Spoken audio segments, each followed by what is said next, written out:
Welcome to Neon Cobra. Let's kick into it. Wonderful. So, I'm about to start a brand new series. This is going to be my troubleshooting series. The goal is to help MSPs really approach Azure in a similar fashion they've been approaching their on premise.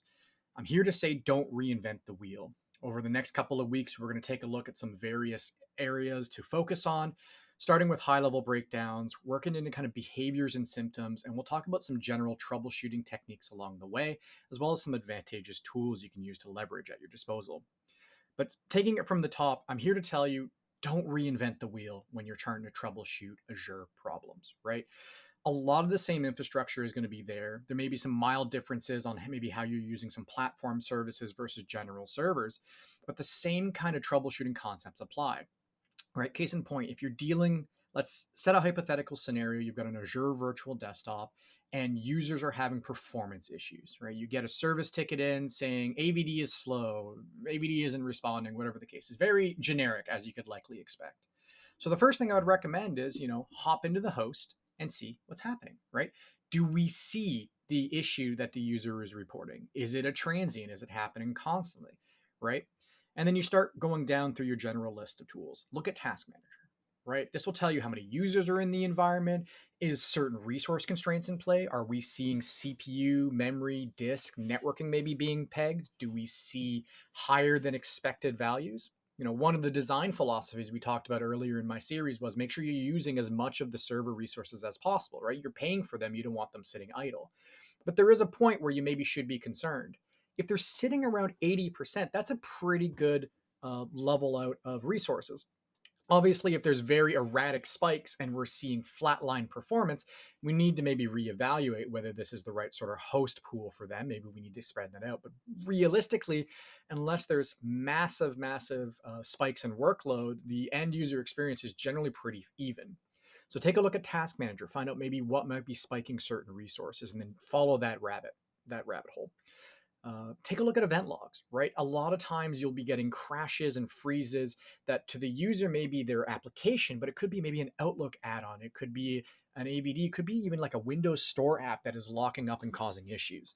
So take a look at the event logs to find out if there's anything you maybe need to address.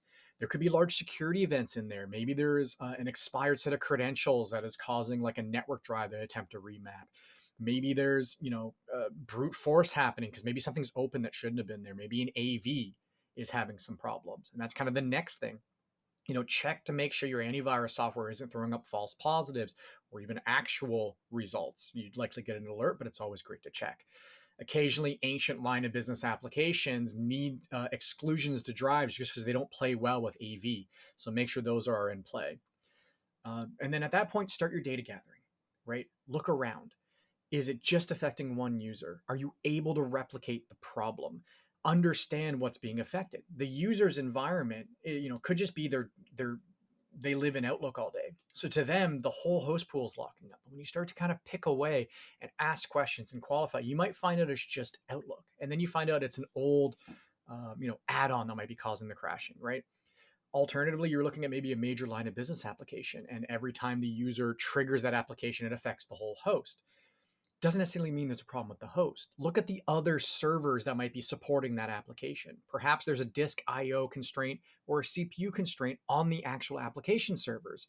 Maybe it can't facilitate the type of network architecture that Azure does, right? So maybe you need to look at proximity groups, put them closer together. It really depends on kind of the line of business and what is being affected. So you have to gather data and understand what's happening. Being able to replicate the problem is also really advantageous because then you can find out whether your fixes are actually addressing the issue. And then again, check with other staff. Is it affecting more people? If you find that maybe it's just a specific office, maybe it's a general network problem, maybe the firewall is throwing up false positives and maybe not doing QoS correctly. And when we get down to it, a lot of this isn't any different than maybe your on-premise stuff. You'd probably want to approach it the same way, right? Find out what's going on, check with people. Anyways, these videos will likely be a little bit longer, so we're going to put a 5-minute counter instead. I'm just a little bit under the wire.